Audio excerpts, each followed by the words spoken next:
Let's make some homemade sauerkraut. You're going to start off with one big old head of cabbage. Don't worry about those imperfections. We're going to cut them off anyway. Peel off that first layer of leaves and then give it a good rinse.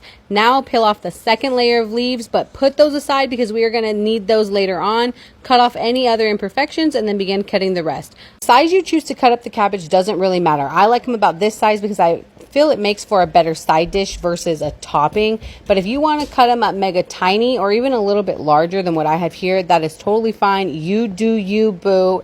It does not matter.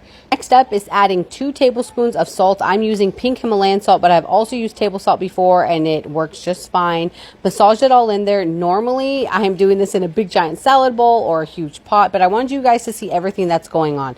Let this stuff sit for a few hours.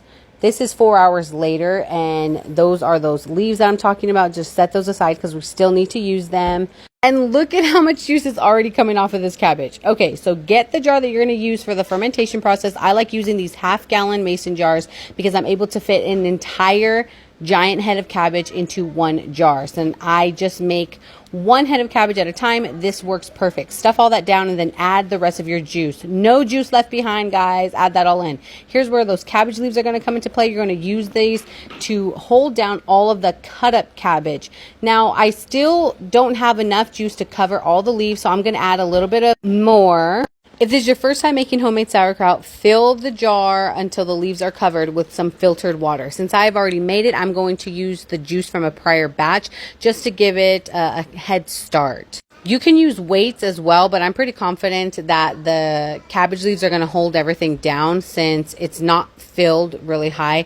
Also, I used to use these plastic lids. I don't use them anymore because every single time I did, my sauerkraut would mold. Just use the metal lids that came with your jars, and you don't even need the band. No fancy equipment needed for sauerkraut, guys. But do make sure that you put your jars into a larger container in case you have any spillage. This is 2 days later, and I barely caught it. Happy sauerkrauting, guys!